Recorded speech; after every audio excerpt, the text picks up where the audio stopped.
Բարի երեկո 5-րդ ալիքի եթերում հարցազրույցն է։ Այսօր զրուցելու եմ ազգային ժողովի Հայաստան խմբակցության պատգամավոր դաշնակցական Մհեր Մելքոնյանի հետ։ Պարոն Մելքոնյան, շնորհակալ եմ մեզ հյուրընկալվելու համար։ Շնորհակալ բարացես։ Գյումրիի քաղաքապետ Վարդան Ղուկասյանին բերման ենթարկելու օրը, այդ մեծ իրադարձությունների օրը դուք եւս Գյումրիում եք եւ իրավապահները նաեւ ձեզ են հարվածներ հասցրել։ Կպատմեք ինչպես է տեղի ունեցել։ Հոկտեմբերի 20-ին անմիջապես հազանգը ստանալուց, որ ՀԱԾ Հակակոռուպցիոն կոմիտեի քննչական մի խոսքով ինչքան իրավապահ մարմինների ներկայացուցիչներ կան ներխուժել էին Գյումրու համայնքապետարան եւ կարելի ասել պարալիզացրել են Գյումրու համայնքապետարանի աշխատանքները։ Ես անմիջապես մեկնեցի Գյումրի ու տեղում փորձեցի իրավիճակին ծանոթանալ, դե սկզբից տեսակ ինչ էր կատարվում համայնքապետարանում, հետո արդեն երբ փորձում են պարոն Ղուկասյանին արդեն դուրս հանել համայնքապետարանի շենքից, հոգնության հասան կարմիր բերետավորները, որոնք համաձայն իրենց գործելավոճին շատ պիրտ ուժ գործադրեցին հավաքված քաղաքացիների գյումրեցիների նկատմամբ։ Ես փորձեցի միջամտել եւ իմ նկատմամբ էլ ուժ կիրառեցին։ Ես ներկայացա, ասացի ով եմ եւ ինչ խնդիր կա, որ կանգնել եմ ժողովրդի եւ ոստիկանության հարանքում, բայց թե օգուտ չտվեց։ Ես էլ հարված ստացա։ Այո, ես ներկայացա, ասացի, որ ազգային ժողովի պատգամավոր եմ, բայց թե տեսանք ինչ կատարվեց, հրեցին ընկա ներքև եւ ընկածս տեղը հարվածեցին։ Այդ էր ամբողջ բանը, պատմությունը։ Իսկ ամսի 20-ին մենք ագանատես եղանք Գյումրում հերթական իշխանազավթման փորձին քաղաքացիական պայմանագրի կողմից, որը մարտի 30-ի ընտրությունների արդյունքների հետ ոչ մի կերպ չի ուզում համակերպվել, որ Գյումրիում այլևս քաղաքացիական պայմանագիր իշխանություն չունի։ Պարոն Մելքոնյան, նաև բերման են ենթարկվել մեծ թվով մարդիկ, 41 մարդ, որոնցից 15-ի նկատմամբ սահմանվել է տնային կալանք, մեկի նկատմամբ վարչական հսկողություն, մի անչափահասի տնային կալանք են տվել, մյուսին կալանք, այսինքն երկու անչափահաս ունենք, որոնց նկատմամբ խափանման միջոց կիրառվել է կալանքը, տնային եւ իրական կալանք, տնային կալանք են տվել նաև ՔՊ պատգամավոր Կարեն Սարոխանյանի զոքանչին։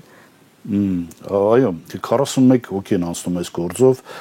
որոնցից 24-ը իրական կալանքի տակ են եւ 22-ը այս պահին գտնվում են արտիք քրեակատարողական հիմնարկում։ Ես 3-րդ անգամ այցելեցի քրեակատարողական հիմնարկ, պետք է տեղյակ պահեմ, որ 22-ից 19-ի տեսակցությունը փակ է, անհիմն պատճառներով, չեմ կարծում այդ մարդիկ շատ ծանր հանցագործություն են կատարել եւ անհրաժեշտություն կա նմանատիպ սահմանափակումների, այդ եւս մեկ անգամ վկայում է, որ Հայաստանում ժողովրդավարության մասին տանապես այս իշխանությունների օրոք խոսելը ավելորդ է։ 3-ի կալանքը, 3-ի տեսակցությունը բաց էր, ես տեսակցեցի Ռուբեն Մխիթարյան հետ էլ տեսակցեցի, երկար զրուցեցինք, պետք է ասեմ, որ տղաների այդ ոգին լավ էսպես բարձր է ու պատրաստ են շարունակելու պայքարը մինչև ազատագրվի այս ամեն ինչը։ Այսինքն կալանքից այլևս չեն վախենում կամ չեն խորշում։ Չէ, չեն վախենում։ Պարոն Մելքոնյան, իսկ գյումրեցիները կարողացան ուշքի գալ այն ամենից հետո ինչ տեղ ունեցավ այդ օրը։ Գիտեք, գյումրեցիները ուշքի գալ, ուշքի չեն եկել, որովհետև շատ վատ իրադարձություն տեղի ունեցավ Գյումրիում, իմ կարծիքով այդ ամեն ինչը շոու էր կազմակերպված, որի նպատակն էր վախեցնել թե գյումրեցիներին, թե մնացած ընդդիմադիր դաշտի ներկայացուցիչներին ցույց տալով, որ նայեք, եթե մենք չենք, ուրեմն այս ծեվի բաժիշտ միջոցառումներ են տեղի ունենալու մնացած քաղաքներում եւ այդ նաեւ, այսպես ասած, մեսեջեր մյուս ընդդիմադիր քաղաքապետերին, ովքեր այո, հաղթել են իրենց քաղաքներում, վայելում են ժողովրդի համակրանքը եւ քաղաքացիական պայմանագիր կուսակցությունը այս իր բիրտ անօրինական ճանապարհով փորձում է ամեն ձև հիմնականում Գյումրում փորձում են զավթել իշխանությունը, հիմա ինչ էլ փորձեն փաթեթավորած ներկայացնել կոռուպցիոն սկանդալներ եւ այլն, ամեն ինչի հետ հետևում կանգնած է իշխանազավթումը, ուրիշ ոչ մի բան։ Իսկ գյումրիեցիների մոտ կաշխատի այս վախեցնելու սխեման։ Չէ, չի աշխատի, որովհետեւ գիտեք, այս տիպի կալանավորումը շատ վատ տպավորություն թողեց նամոլոմատ անչափասների կալանավորումը, ես չեմ պատկերացնում անչափասին կալանքի տանելը, այդ առնվազն չի տեղավորվում իմ ուղեղի մեջ, ինչ այդ դատավորը ինչ զգացում է ունեցել այդ պահին եւ կայացրել այդ որոշումը, որ անչափասին տարել են կալանքի։ Իսկ գյումրեցիները ընդհանուր առմամբ ինչ են մտածում, ձեր համակարգացիները կապ հաստատում են, ինչ են շատ ենք խոսում զրուցում, գյումրեցիները մի մեծ զանգված ուղղակի նորից այդ ամեն ինչ գրում, այս ամեն ինչը շո էր, չհամակերվելով ընտրությունների հետ փորձում են նորից հետ բերել իշխանությունը Գյումրիում եւ մի մեծ զանգված ուղղակի զուտ իրենց աջակցություն են հայտնել գործող համայնքապետ Վարդան Ղուկասյանին։ Վարդան Ղուկասյանի եղբոր թոռը Գևորգ Ղուկասյանը վայր է տվել ավականու իր մանդատը եւ նույնիսկ լուրեր են պտտվում, որ Վարդան Ղուկասյանի ուրեմն ավականու անդամներից եւս մեկը շուտով վայր է դնելու իր մանդատը, դրանք ընդհանրապես պտտվող լուրեր են, այնուամենայնիվ դրանք կան։ Ինչ եք կարծում, հնարավոր սցենարները որոնք են, կարող է իշխանությունը ճնշումներ բանեցնել ու հասնել նրան, որ ի վերջո ԿՊ-ն իսկապես Գյումրիում իշխանություն վերցնի։ Վարդան Ղուկասյանի եղբոր թոռը մանդատը վայր դնելու երեք մամուլից եմ ես էլ տեղեկացի, քանի որ ամբողջ օրը արտիգի քրեակատարողականում եմ եղել։ Իդեպ կալանավորված է, այո։ Կալանավորված է, արտիգում է, իր տեսակցություններ փակ է իր, ուղղակի ժամանակ չեղավ այդպես մանրամասն ավելի ծանոթանալու։ Միանշանակ քաղաքացիական պայմանագիրը փորձելու է ամեն ձևի ճնշում գործադրել ավականու անդամների վրա, ավականու անդամների հարազատների վրա, որ թե հրաժարվեն, թե փորձեն մանդատագողությամբ զբաղվել եւ առաջիկա նիստ եթե գումարեն, մեծամասնություն ունենալով փորձեն իշխանազավթում իրականացնել Գյումրիում։ Այսինքն այս պահին սա ամենահավանական սցենարն է։ Իրենց կողմից իշխանազավթման մասին։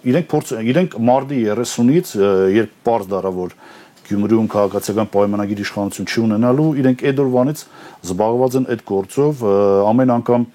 գիտեք փորձելով խոչընդոտել աշխատանքները, էլեմենտար օրինակներ բերել, փոսերը չեք լցրել, այս չեք արել, ինչ եք արել։ Մենք բոլորս գիտենք, որ Գյումրին Հայաստանի Հանրապետության ամենասոցիալապես խոցելի քաղաքն է, լուրջ խնդիրներ ունի, թե սոցիալական ոլորտում, թե դեռևս անօթևաններ բնակիչներ կան երկրաշարժից հետո եւ փորձել այդպես մանր մանիպուլյացիաներով եկակ իշխանության այս խոստովեցիք չեք անում, այդ ուղղակի անհետեցություն է, ծիծաղել է իրենց կողմից։ Բայց իշխանությունը հակադարձում է, որ Վարդան Ղուկասյանը այնպիսի հայտարարություն է արել, որը փաստացի կոչ էր Հայաստանը ինքնիշխանությունից զրկելու։ Գիտեք, ես այդպես չեմ ընդունում, որ փաստացի կոչ էր զրկելու, այդ իր տեսակետն է եղել, նաև Վարդան Ղուկասյանը մեկնաբանեց, որ ցանկացած միությունների մաս են կազմել, դուք էլ ուզում եք Եվրամիությանը մաս կազմեք եւ այլն, բայց ինքը նաև ես հիշում եմ շեշտեց, որ ազգային շահերին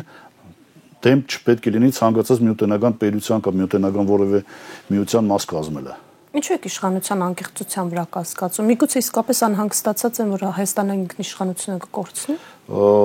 Իրենց օրը կկորցնի հաստատ, որովհետև մենք փաստացի տեսանք, որ հայկական Արցախը, որ 2018 թվականին այսպես ամբողջ խոսում էր Նիկոլ Փաշինյանը նույնիսկ հրաբարագից, որ ընդդիմությունը լուրեր է տարածում, ֆեյք նորություններ է տարածում, որ միլիոններ ենք ծախսում, եկել ենք Արցախը հանձնելու, իրականություն տեսանք, որ մարդիկ եկել էին իշխանությունը հանձնելու։ Ուղղակի այդ ժամանակ երևի լուրջ չեն գիտակցում, որ ինքը ճիշտ է խոսում, եկել է հենց այդ օրակարգը սպասարկելու Արցախը հանձնելու։ Նույնն էլ Հայաստանի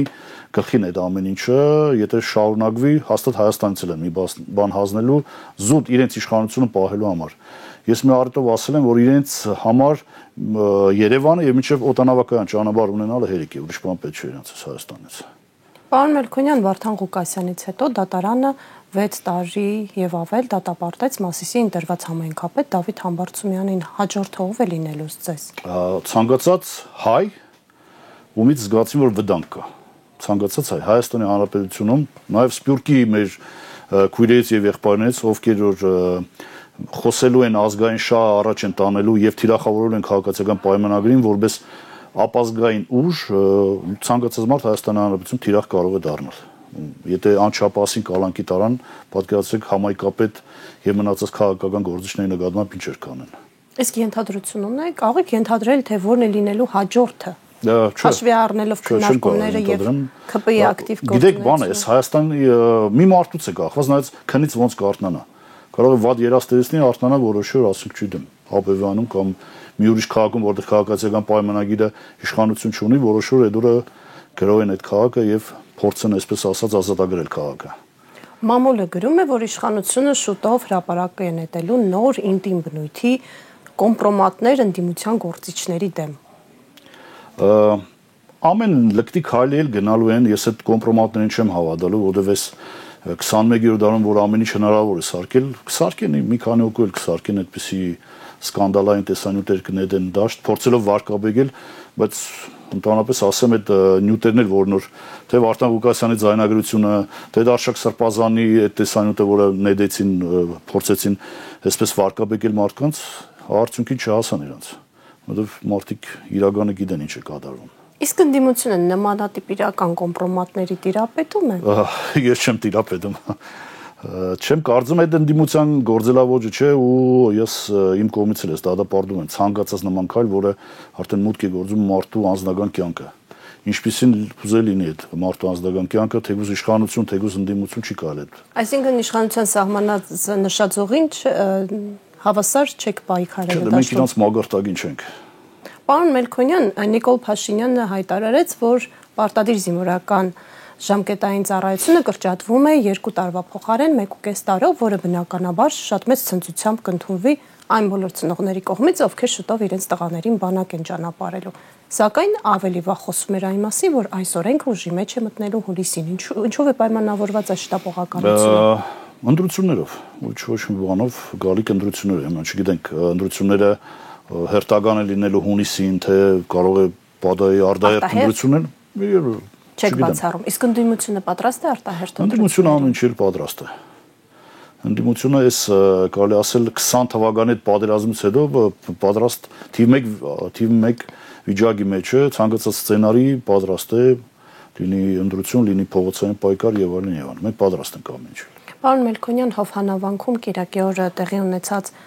ինչ-որ ծեսից հետո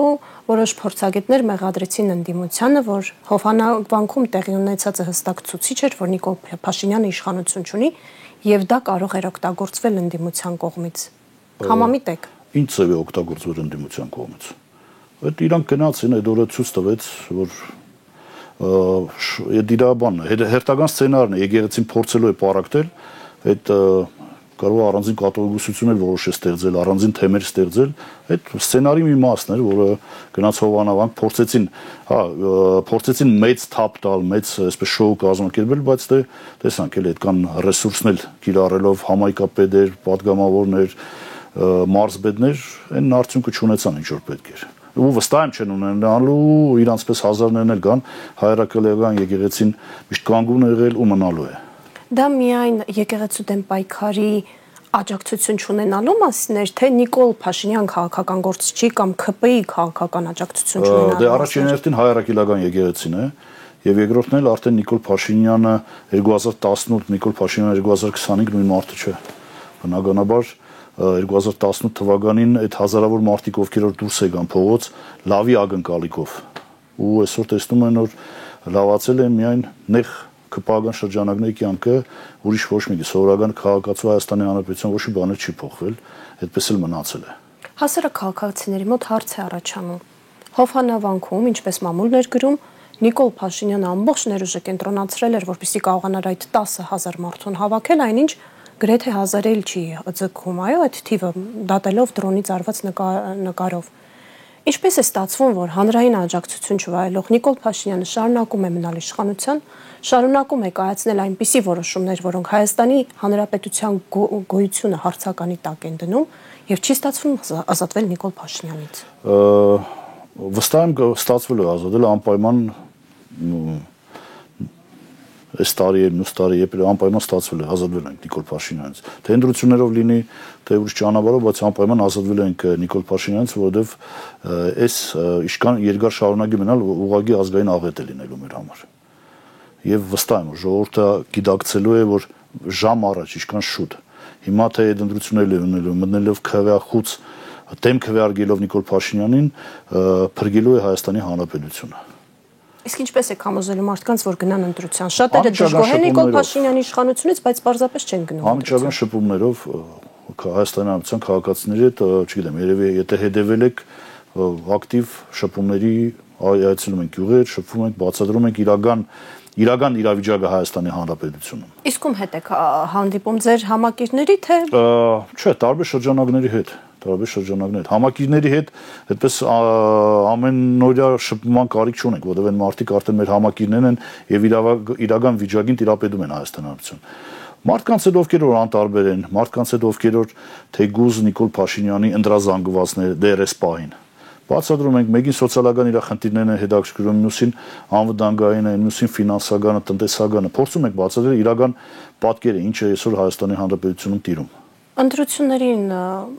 զուգահեռ արդեն նշмарվում են քաղաքական ուժերը։ Կան նաև պսևդո հակաիշխանական քաղաքական ուժեր։ Արդյոք կարող եք առանձնացնել դրանց եւ զգուշացնել, օրինակ ՀՀ շարքային քաղաքացում, որ ձեր ձայնը դա լինի թիմ ընտրություններ, թե լինի խորհրդարանական ընտրություններ, այս ուժերին մի տվեք։ Դե միանշանակ Հանրապետություն կուսակցությունը Արամ Սարգսյանի։ Բայց Արամ Սարգսյանը ընդդիմադիր չէ, պարոն Մերկոնյան։ Օ, չէ, ինչ ընդդիմադիր։ Երբեմն քննադատում են Նիկոլ Փաշինյանին։ Այդ քննադատի կարող է շատ կոպիտ քննադատության էլ ենթարկի, բայց ես իրանց մեջ այդպես շատ տարբերություն չեմ էլ տեսնում։ Նույն Արման Բաբաջանյան, Լևոն Շիրինյան եւ նմանատիպ ուժեր, ովքեր որ այսպես կեղծ ընդդիմադիրի քողի տակ իրականում սպասարկում են իշխանության շահերը։ Ձեր հասցեին էլ մեղադրանքներ են հնչում, որ դուք ռուսական իշխանության ներկայացուցիչներն եք Հայաստանում։ Դե մեր հասցեն շատ մեղադրանքներ են հնչեցրել ռուսամետ լինելու, բայց դե մենք միշտ կրկել ենք, որ մենք հայամետ ենք։ Ռուսաստանի հետ էլ մենք պետք է շատ ջերմ հարաբերություններ ունենանք, Չինաստանի հետ էլ, Հնդկաստանի, Եվրամիության հետ էլ, բայց չոտնահարելով մեր ազգային շահերը։ Մեր ազգային շահերը պետք է լինի առաջնահերթ, ցանկացած պետության հետ շփվելով, ցանկացած պետության հետ գործարքի գնալով։ Մոլդովայում մի հետաքրքիր իրավիճակ ստեղծվեց, երբ որ Մոլդովայի նախագահը ընդդիմադիր ուժերին անվանեց երրորդ երկրների գործակալներ երկրում, եւ Նիկոլ Փաշինյանը մի քանի օր առաջ նմանատիպ մի ուղերձ արեց ազգային ժողովի ամբիոնից, որ Հայաստանի ընդդիմությունը ուղերձները ստանում է այլ երկրներից, հասկանալի է, թե որ երկիրը նկատի ունի Ռուսաստանը, սա վտանգավոր միջադեպ չի ստեղծում, նաև խորհրդարանական ընտրություններից առաջ։ Ձեռքերը չի ազատում։ Ազատում է, Մարիա Սանդուն, Նիկոլ Փաշինյան եւ նմանատիպ գործիչները մի վայրից են կառավարվում։ Եվ իրենց եթե նայենք քաղաքական գործունեությունը, իրենց զուգահեռներ անցկացնենք, շատ նմանատիպ բաներ կտեսնենք, թե Մոլդովայի ղեկավարի, թե Հայաստանի Հանրապետության գործող իշխանություն։ Փորձելու են, ամեն ձևի փորձելու են ընտրություններից առաջ քաղաքական ուժերին են փորձելու չգրանցեն, խոչընդոտներ ստեղծեն եւ այլն։ Կալանավորումները որպես վառօրինակ։ Անպայման էլի են փորձելու են կալանավորել, լիքը փորձություններ են ստեղծելու։ Պատրաստ եք կալանավորել։ Միանշանակ ամեն ինչ պատրաստ են։ Գործընկերները։ Բոլորն էլ պատրաստ են, այսօր սեղանին դրված է Հայաստանի Հանրապետության լինել չլինելու հարցը եւ անձնական այդ կոմֆորտ դաշտի մեջ մնալու այդ սրիգայությունը։ Ցանկացած էլ պատրաստ ենք թե կալանավորելու, թե մինչև վերջ գնալու։ Իսկ այդ կոմպրոմատները, որի մասին իրենք ասում են, կարող են հետ պահել ընդդիմադիր գործիչներին իրենց բռնած ուղղությամբ։ Ես իմ ընդդիմադիր գործընկերների ոչ բարոյական, ոչ էլ մնացած հատկանիշների վրա չեմ կասկածում, բոլորն էլ շատ ընդդիր տղեկ են, աղջիկներ են եւ պատրաստ են ամեն ինչը վերջ գնալու։ Բայց հասարակության մոտ այդ խայծը չի աշխատում։ Չէ, գիտեք, հասարակությունը արդեն սկսել է տարբերել, որն է իրականություն, որը կերծ, որը ինչի է սպահին, ինչի ոչ 2 տարի առաջ, ինչի 10 տարի առաջ արեցին կամ 5 տարի առաջ։ Բնական է, պարզ է, արդեն նպատակը որն է։ Ցանկացած գնով վարկաբեկել մարդկանց, քեսին կալանավորել, քեսին այդ ձևի վարկաբեկել, որ թույլ չտալ մասնակցելու ընտրություններին։ Քաղաքական պայքարից զերծ պահել։ Ճիշտ եմ հասկանում, որ ընդդիմության մոտ գիտակցումը կա, որ Հայաստանի գոյությունը հարցականի տակ է եւ նաեւ մեկ ընդհանուր օրակարգի շուրջ Նիկոլ Փաշինյանի իշխանության հեռացման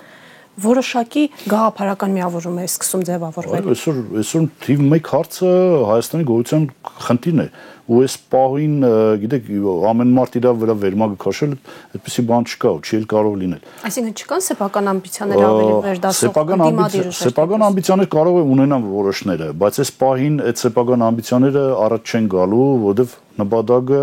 ուրիշ է։ Կվերջանա ամեն ինչ, հետո արդեն կարող են ամեն մարդ իր ամբիցիաները առաջ բերեն եւ փորձեն ընդրությունների միջոցով արդեն իրականացնել այդ իրանց նպատակներն ու երազանքները։ Ադրբեջանի նախագահը, Թուրքիայի նախագահը բարբերաբար, երբ որ Նիկոլ Փաշինյանի իշխանության համար որոշակիորեն վտանգներ են նկատել, հայտարարել են, որ Հայաստանի այսպես կոչված լեգիտիմ իշխանությունը պետք է պաշտպանել։ Հասկանալի է, որ Ալիևն էլ տվյալ պահին որոշակի այդ խաղաղության օրակարգի շուրջ հայտարարություններ է անում, ցույց տալու համար, թե Նիկոլ Փաշինյանի խաղաղության օրակարգը ապրում է, այո, շնչում է։ Հիմա եթե ընտրություններին ընդառաջ այդպիսի եւս մի քանի քայլ արվի, արդյոք ընդդիմությունը ունի պլան B, որով կկարողանա համոզել ընտրողներին, որ չէ, սա ճիշտ չէ, իրականում սա է տեղի ունենում։ Ընդրություններից առաջ այո, գործընկերները Նիկոլ Փաշինյանի, իդեմս Ադրբեջանի եւ Թուրքիայի նախագահների ամեն ձևով օժանդակելու են, որպեսզի իշխանությունը պահի եւ շարունակի սպասարկել թուրք-ադրբեջանական տանդեմի շահերը, անտեսելով մեր ազգային ամեն ինչը, եւ վստահ եմ այդ ընդրությունից առաջ մի այդպես փաստաթուղթ տալու են ձեռը, որ բերի մի ձեռքում մուրճը, մյուս ձեռքում այդ թուղթը այսպես ճոջի եւ ժողովրդին ասի որ գիտեք խաղաղություն են բերել, հանկարծ չգնաք այն կողմ, որովհետև հենց ընդրեցիք այ ընդդիմությանը նորից պատերազմ եք ունենալու, նորից արհավիրք է լինելու, նորից զոհեր են լինելու եւ այլն եւ այլն։ Բայց իրականում ինքը խաղաղություն չի բերում Հայաստանին, որովհետև ես վստահ եմ ու համոզված եմ, խաղաղությունը կարող լինի միայն արժանապատիվ։ Բայց ինչու չի բերում, ասում է Նիկոլ Փաշինյանը հայտարարում է 1.5 տարի Ադրբեջանի կրակոցից հայ զինվորական չի մահացել։ Բայց ինչի պետք է կրագիր Ադրբեջանը, երբ որ ինչ որ ասել է անում են մարդ, ինչ խնդիր ունի։ Դա խաղաղության շրջանակներում է, պարոն Մելքոնյան։ Դե մեր հաշվին թող խաղաղություն մեր Հայաստանի Հանրապետության ինքնիշխան տարածքների հաշվին խաղաղություն չի կարող լինի։ Վարկանուն հաջողությամբ ասի, չգիտեմ, գավառը Վարդենիսն էլ դուր թե չեք կրագեմ, այս դե բնական է հանելու է դա ամեն ինչ, ում է պետք այդպես խաղաղություն։ Միջանցքը արդեն կյանքի է կոչում, միջանցքի կառուցման համար ժամանակ է պետք, այլ ճանապարհ է առաջարկում Թուրքիային եւ Ադրբեջանին։ Ամեն ինչ անելու է, գիտեք, շատ կեղծ օրակարգ է դաշտ նետելու, խաղաղության հետ կապված մոդակա ժամանակներում թեմ այս տարի կլինի կամ մյուս տարի, բայց շատ կեղծ օրակարգ է խաղաղության դաշտ նետելու ու նորից մեր ժողովրդին փորձել է վախեցնել պատերազմով, որ եթե չընդրեցիք ինձ, անպայման Հայաստանի Հանրապետությունը պատերազմ է ունենալու եւ նորից տարածքային կորուստներ եւ այլն եւ այլն, բայց ժողովուրդը տեսնում է որ խաղաղ պայմաններում այդ տարածքային կորուստներ ունենում, այլ ոչ թե ռազմական գործողությունների արդյունքում։